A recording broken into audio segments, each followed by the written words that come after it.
So at one point I figured I would get around to doing a video on the Great Reset, but in trying to do some research for it, I found it was extremely difficult to find. Most links directed you to where it was originally posted on the World Economic Forum's own website, but that has since been removed. I did manage to find it, so thankfully I'll be able to read it for you guys. For those of you who are not aware of what the Great Reset is, I'll just do a brief summary here. The Great Reset is the label that Klaus Schwab and the WEF created to describe their plans for the future of the world and more specifically capitalism, completely changing the structure of markets and economies to create a more sustainable future and creating partnerships and, the typical mumbo-jumbo stuff that's very vague but kind of sinister. I'll read you the summary that is up on the WEF's own website. Okay, so it has visit the Great Reset microsite here, Klaus Schwab on these podcast episodes and his book. We can emerge from this crisis a better world, and if we act quickly and jointly, writes Schwab. The changes we have already seen in response to COVID-19 prove that a reset of our economic and social foundations is possible. And this, of course, is referring to how sheep do when they're told what to do. This is our best chance to instigate stakeholder capitalism. And here's how it can be achieved. COVID-19 lockdowns may be gradually easing, but the anxiety around the world's social and economic prospects is only intensifying. There's good reason to worry. A sharp economic downturn has already begun, and we could be facing the worst depression since the 1930s. But while this outcome is likely, it is not unavoidable. See, there's crisis, and we have to do something. To achieve a better outcome, the world must act jointly and swiftly to revamp all aspects of our societies and economies, from education to social contracts and working conditions. Every country, from the United States to even China, must participate, and every industry, from oil to gas to tech, must be transformed. In short, we need a great reset of capitalism. There are many reasons to pursue a great reset, but the most urgent is COVID-19. Having already led to hundreds of thousands of deaths, the pandemic represents one of the worst public health crises in recent history. And with casualties still mounting in many parts of the world, it is far from over. This will have serious long-term consequences for economic growth, public debt, employment, and human well-being. According to the Financial Times, global government debt has already reached its highest level in peacetime. Moreover, unemployment is skyrocketing in many countries. In the U.S., for example, 1 in 4 workers have filed for unemployment since mid-March, with new weekly claims far above historic highs. The International Monetary Fund expects the world economy to shrink by 3% this year, a downgrade of 6.3 percentage points in just 4 months. All of this will exacerbate the climate and social crises that were already underway. Some countries have already used the COVID-19 crisis as an excuse to weaken environmental protections and enforcement, and frustration over social ills like rising inequality. U.S. billionaires' combined wealth has increased during the crisis and are intensifying. Left unaddressed, these crises, together with COVID-19, will deepen and leave the world even less sustainable, less equal, and more fragile. Incremental measures and ad hoc fixes will not suffice to prevent this scenario. We must build entirely new foundations for our economic and social systems. The level of cooperation and ambition this implies is unprecedented, but it is not some impossible dream. In fact, one silver lining of the pandemic is that it has shown how quickly we can make radical changes to our lifestyles. See how happy they get? Almost instantly, the crises force businesses and individuals to abandon practices long claimed to be essential, like working and feeding your family and having an economy at all, or frequent air travel to working in an office. Likewise, populations have overwhelmingly shown a willingness to make sacrifices for the sake of healthcare and other essential workers and vulnerable populations, such as the elderly. And many companies have stepped up to support their workers, customers, and local communities in a shift towards the kind of stakeholder capitalism to which they had previously only paid lip service. Clearly, the will to build a better society does exist. We must use it to secure the great reset that we so badly need. that will require stronger and more effective governments, though this does not imply an ideological push for bigger ones, and it will demand private sector engagement every step of the way. The Great Reset agenda would have three main components. The first would steer the market towards fairer outcomes. To this end, the government should improve coordination, for example, in tax, regulatory, and fiscal policy, upgrade trade agreements, and create the conditions for a stakeholder economy. At a time of diminishing tax bases and soaring public debt, governments have a powerful incentive to pursue such action. Moreover, government should implement long overdue reforms that promote more equitable outcomes. Depending on the country, these may include changes to wealth taxes, the withdrawal of fossil fuel subsidies, and new rules governing intellectual property, trade, and competition. The second component of a Great Reset agenda would ensure that investments advance shared goals, such as equality and sustainability. Here, the large-scale spending programs that many governments are implementing represent a major opportunity for progress. The European Commission, for one, has unveiled a €750 billion recovery fund. The US, China, and Japan also have ambitious economic stimulus plans. Rather than using these funds, as well as investments from private entities and pension funds, to fill cracks in the old system, we should use them to create a new one that is more resilient, equitable, and sustainable in the long run. This, for example, means building green urban infrastructure and creating incentives for industries to improve their track record on ESG metrics. The third and final priority of a Great Reset agenda is to harness the innovations of the fourth industrial revolution to support the public good, especially by addressing health and social challenges. During the COVID-19 crisis, companies, universities, and others have joined forces to develop diagnostics, therapeutics, and possible vaccines, establish testing centers, create mechanisms for tracing infections, and deliver telemedicine. Imagine what could be possible if similar concerted efforts were made in every sector. The COVID-19 crisis is affecting every facet of people's lives in every corner of the world. But tragedy need not be its only legacy. On the contrary, the pandemic represents a rare but narrow window of opportunity to reflect, reimagine, and reset our world to create a healthier, more equitable, and more prosperous future. And here's the little infographic showing exactly what things need to change in order to ensure the Great Reset.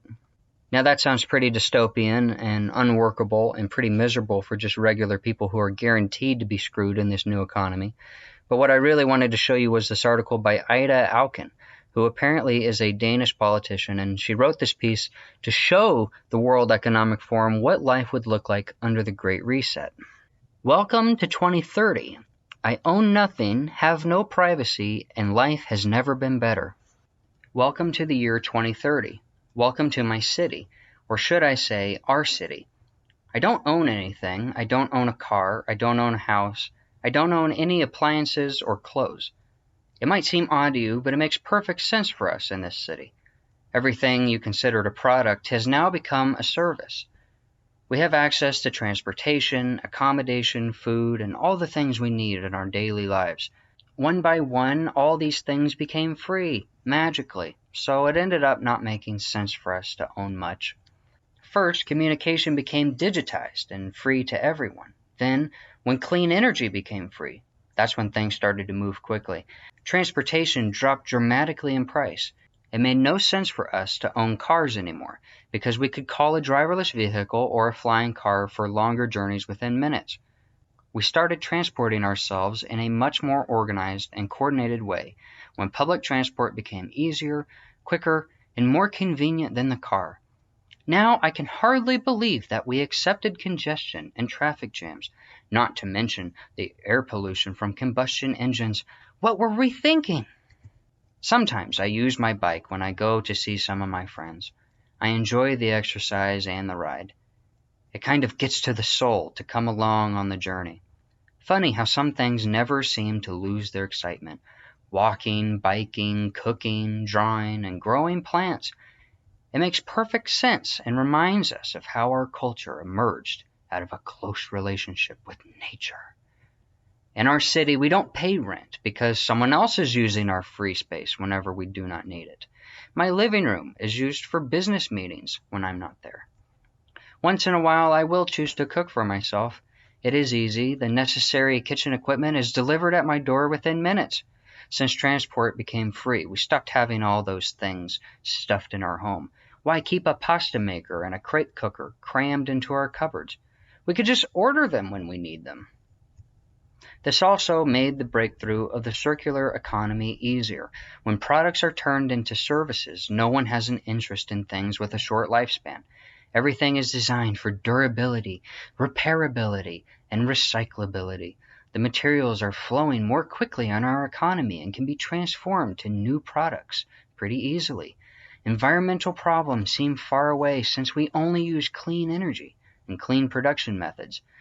The air is clean, the water is clean, and nobody would dare to touch the protected areas of nature because they constitute such value to our well-being. In the cities, we have plenty of green space and plants and trees all over. I still do not understand why in the past we filled all free spots in the city with concrete. Shopping? I can't really remember what that is. For most of us, it has been turned into choosing things to use. Sometimes I find this fun, and sometimes I just want the algorithm to do it for me. It knows my taste better than I do by now.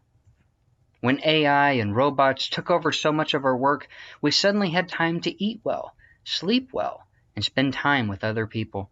The concept of rush hour makes no sense anymore since the work that we do can be done at any time. I don't really know if I would call it work anymore. It's more like thinking time, creation time, and development time. For a while, everything was turned into entertainment, and people did not want to bother themselves with difficult issues. It was only at the last minute that we found out how to use all these new technologies for better purposes than just killing time. My biggest concern is all the people who do not live in our city, those we lost along the way, those who decided that it became too much, all this technology, those who felt obsolete and useless when robots and AI took over big parts of our job, those who got upset with the political system and turned against it. They live different kind of lives outside the city. Some have formed little self-supplying communities. Others just stayed in the empty and abandoned houses in small 19th century villages. Once in a while, I get annoyed about the fact that I have no real privacy, nowhere I can go and not be registered. I know that somewhere, everything I do, think, and dream of is recorded. I just hope that no one will use it against me. All in all, it is a good life, much better than the path we were on, where it became so clear that we could not continue with the same model of growth.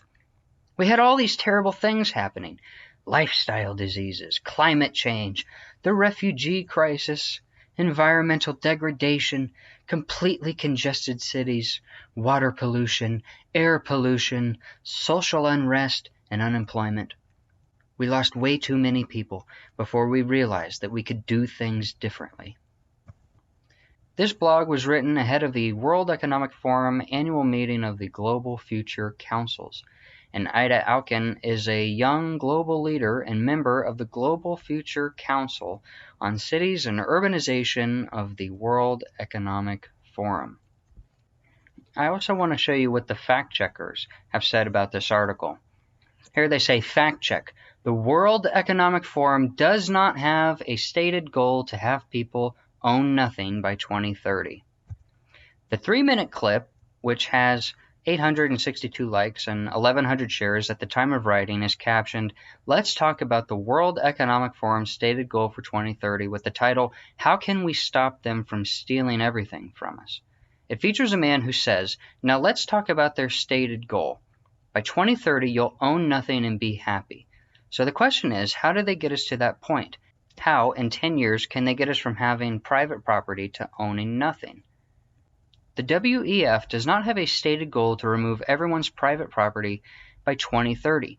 As addressed in previous Reuters fact checks, these claims likely originated from a WEF social media video from 2016 that stated 8 predictions about the world in 2030, including you'll own nothing and you'll be happy. What you want, you'll rent, and it will be delivered by drone. So no, they don't want to take away all your private property, except in their own video where it was included in the 8 things they wanted to do. Other than that, it's totally false, you guys. Totally false. Danish politician Ida Auken, who wrote the prediction in question, said that it was not a utopia or dream of the future, but a scenario showing where we could be heading, for better or for worse. In a written update, she clarified the piece aimed to, quote, start a discussion about some of the pros and cons of the current technological development. When we are dealing with the future, it's not enough to work with reports. We should start discussions in many new ways. This was the intention with this piece. So their big verdict here was false. The World Economic Forum does not have a stated goal to have people own nothing and be happy by 2030. Its Agenda 2030 framework outlines an aim to ensure all people have access to ownership and control over land and other forms of property. So you see, guys, it was just a big misunderstanding. I mean, she never said those words, welcome to 2030, I own nothing, and welcome to 2030, I don't own anything. That was an illusion that your brain was playing on you. But how exactly would they do this, though? I found an amazing tweet thread about a company called BlackRock. They're the world's largest asset manager and the leading proponent of the Great Reset, and what exactly they're trying to do to further their agenda. This article actually got some exposure in the time it took me to make this video, and BlackRock's stock price actually took a little hit, so that was nice to see. So let's see what they're attempting to do to us plebs, shall we? BlackRock is buying every single family house they can find and paying 20 to 50% above asking price and outbidding normal home buyers. Why are corporations, pension funds, and property investment groups buying entire neighborhoods out from under the middle class? Let's take a look. Homes are popping up on MLS and going under contract within a few hours. BlackRock, among others, are buying up thousands of new homes in entire neighborhoods. So who is BlackRock? Only the world's largest asset manager and the leading proponent of the Great Reset. They're looking to redistribute, get this, $120 trillion, the entire wealth of the world's middle class and poor combined several times over. As an example, a 124 new home neighborhood was bought in its entirety in Texas. Average Americans were outbid to a tune of $32 million. Homes sold at an average of 20% above listing price. Now the entire neighborhood is made up of SFRs. What are SFRs? Single-family rentals. Now your potential lower to middle-class homeowner is positioned to be a permanent renter. This matters because for the lower and middle class, owning a home is the most major part of any financial success and future upward mobility. This is wealth redistribution, and it ain't rich people's wealth that's getting redistributed. It's normal American middle-class, salt-of-the-earth wealth heading into the hands of the world's most powerful entities and individuals. The traditional financial vehicle gone forever. Home equity is the main financial element that middle-class families use to build wealth, and BlackRock, a Federal Reserve-funded financial institution, is buying up all the houses to make sure that young families can't build wealth. That's right, Federal Reserve-funded financial institute. Let that sink in for a minute. They're using your tax dollars to F over the lower and middle class, and it's permanent, not one presidential administration of BS. This is a fundamental reorganization of society. So where does this position the average American in 30 years when it's a given that every new neighborhood is to be bought up whole so that they can be utilized as SFRs? It positions them as peasants. Being poor can be a temporary condition bettered by upward mobility. In the U.S. and other nations, home ownership is often the first and most vital step. This can provide for generational wealth and success. But as permanent, guaranteed renters, you're pissing away a lifetime of equity and the chance for mobility. You just become a peasant. The Great Reset is real. It is happening. This will be the greatest transfer of wealth and the greatest consolidation of power in the history of mankind. If they get away with it, revolution will be the only cure. It will be awful. Wake up. Get active. Stop this now. This is warfare. Make no doubt about it. Lloyds Bank in London is doing it, as is every great financial institute across the world. This must be stopped. It's a greater threat than the slow creep of communism, Black Lives Matter, or anything else you can think of combined. It is a death stroke. BlackRock, Vanguard, and State Street own $20 trillion worth of assets. BlackRock alone has a $10 billion a year surplus. That means with 5 to 20% down, they can get mortgages on 130 to 170,000 homes every year, or they can just outright buy 30,000 homes a year. Just BlackRock. Now imagine every major institute doing this, because they are. It can be such a fast-sweeping action that 30 years may be overshooting it. They may accomplish feudalism in 15 years. People will say, they can't just piss away money on buying tens of thousands of houses that are all at a loss. Wrong. You and I can't do that. They are fronting the Federal Reserve and are financed by an endless stream of freshly created fiat money. And what's the global reserve currency? Oh yeah, green funny money. You may ask, suppose the banks won't finance new housing, but companies are buying them for way above asking price. Can it last?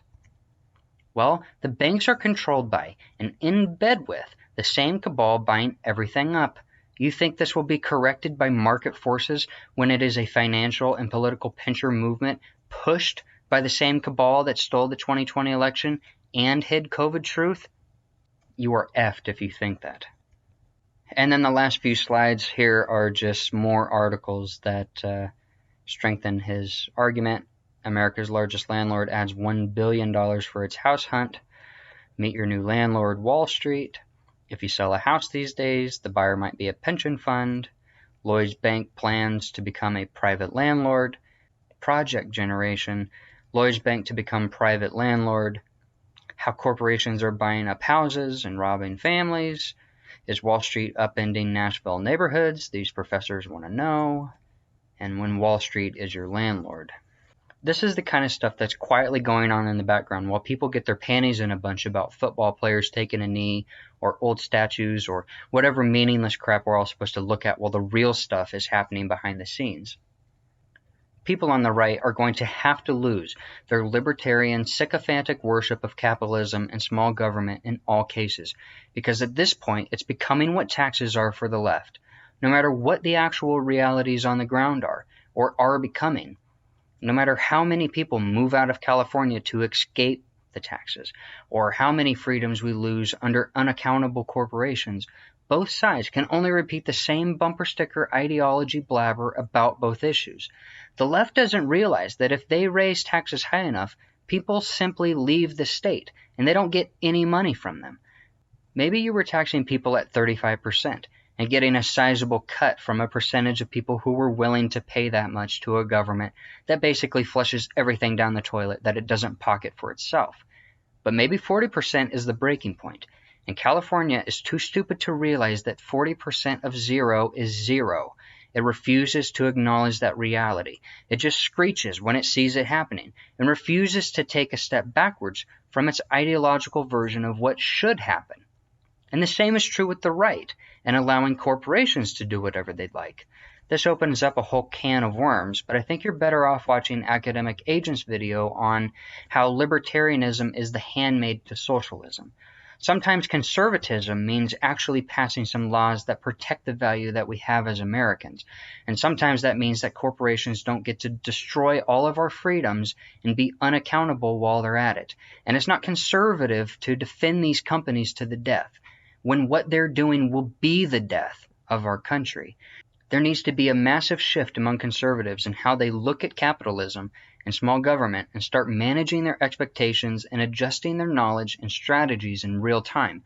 The government isn't small. It isn't going to be small, and it hasn't been small for all of our lifetimes. And there's this massive government that has been engaged in the most elaborate and involve psychological warfare against you that the world has ever known. And it's been going on since the end of World War II. And all of the major corporations who control all of the areas of our lives are ran by those same types of people who graduated from the same universities and believe the same things and are working towards the same exact goals in cooperation with the government. Let's get real. The market isn't going to sort this out.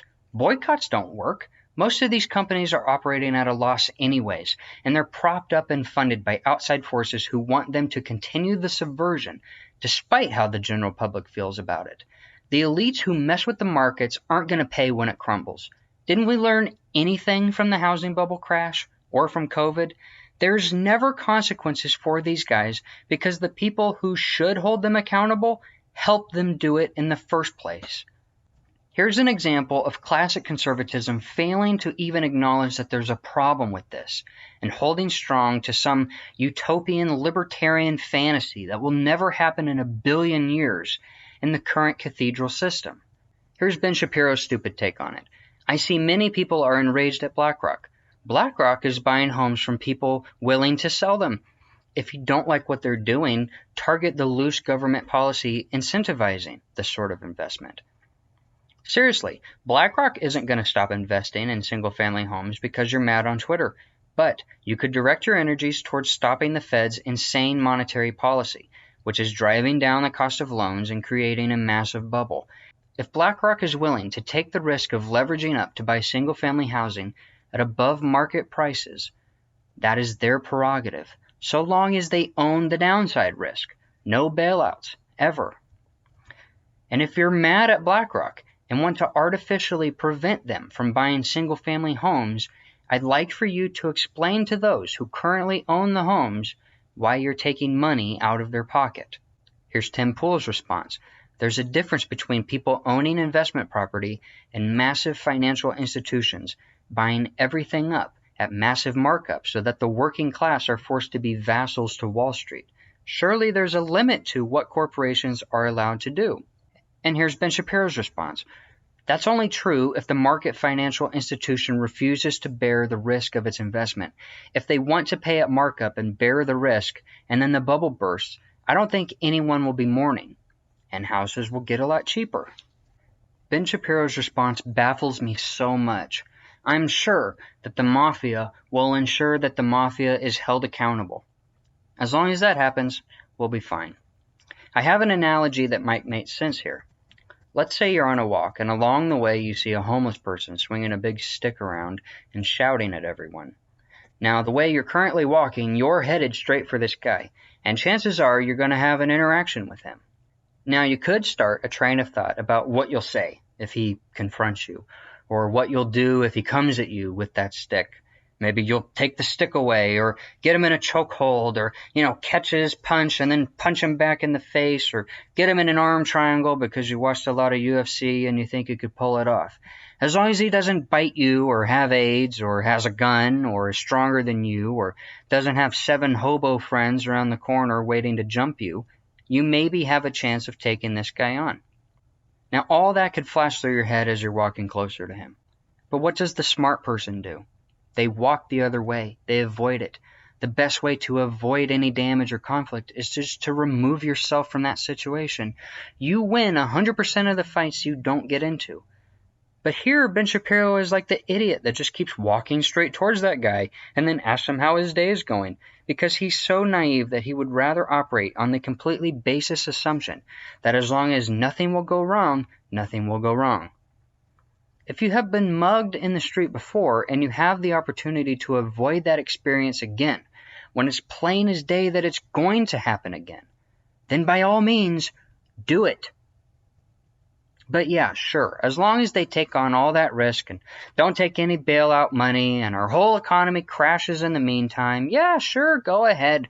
Who are we to judge what massive institutions with lobbying power and federal backing do in their free time? Here's another analogy.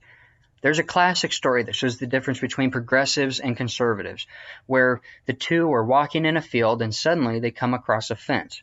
The progressive says, "Hey, let's jump it and keep moving. I'm a progressive. This is what I do. I move forward. I never stop. And this fence, I got to stop. But I'm a progressive, so we got to move." The conservative says, maybe that fence was there for a reason. Let's hold off on going into that field. Ben Shapiro is the progressive in this scenario. As long as nothing bad is in that field, nothing bad will happen to us. But we've been up to the fence, to this exact field before with the big bank bailouts. And we know exactly what's in there. And we know how it will go. And we know why there is a fence.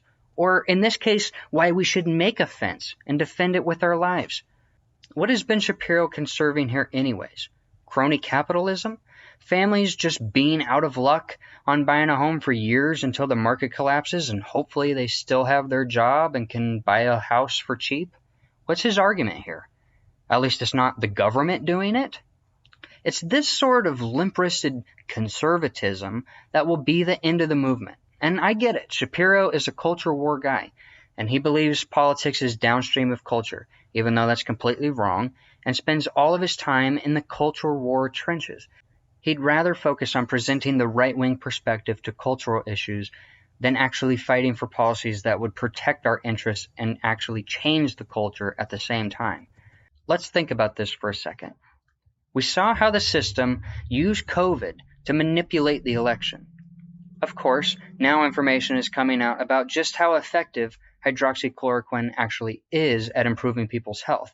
But the system purposefully marked that as disinformation and suppressed it because COVID was their way to get Grandpa Joe into office, and nothing, including the truth and what's right, was going to stop them.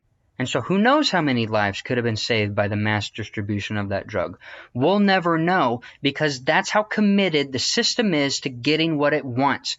It will let, or should I say, make and encourage 500,000 people to die in 1 year to get what it wants. You think it's going to let itself get hurt in this move to buy up all the houses? Of course not. That's like expecting Congress to put term limits on its own members.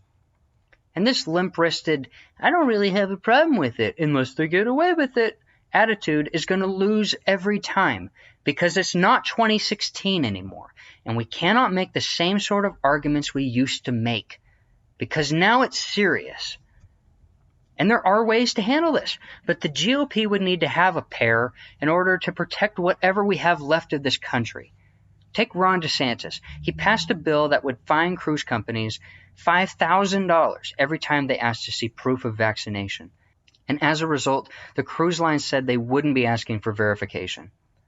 The saying, it's a private company, they can do what they want, needs to be taken out and treated like Old Yeller. At some point, we will have to grow the balls to treat this stuff like it's cancer and get rid of every bit of it when it pops up in our society. But so far, that's not happening. If the GOP had any sense of what to do, they would push for legislation to end the BlackRock marketing tampering tomorrow. Remember when the Democrats didn't own one segment of government for 2 whole years, and yet they were constantly telling us what to do? Where's that passion from the Republicans? You know, I tried to find the 2020 Republican platform, and you know what I found? Nothing new. I found one statement from their website that apparently nothing had changed since 2016, and so they left it completely alone. That's the stupidity of these people. It's not 2016 anymore. We need to up our commitment to beating these people. One of the most interesting things about the Tea Party was that it energized the base so much and gave a clear direction for candidates to go in and specific things to run on. We need that now again, like a secret society or a club that only members of it can run in the Republican Party. Kind of what the Freemasons used to be. We need people to sign a contract that you will govern like a Ron DeSantis or a Donald Trump, and if you fail to do so, there will be dire consequences for you, and you will simply be replaced by another person who is actually serious about saving this country. And guess what? You would win every single time. These types of candidates are wildly popular. The left would have to steal the election on a much bigger scale next time to account for how many votes we would get from these populist candidates. We are running out of time to have any more Mitt Romneys or Susan Collins or Paul Ryans or John McCain's.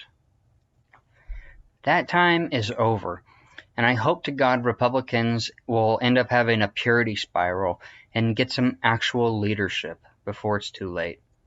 That's all the time I've got for this video. If you like this content and type of videos I'm making, consider giving this video a like and maybe subscribe. I'll see you all in the next video. Peace.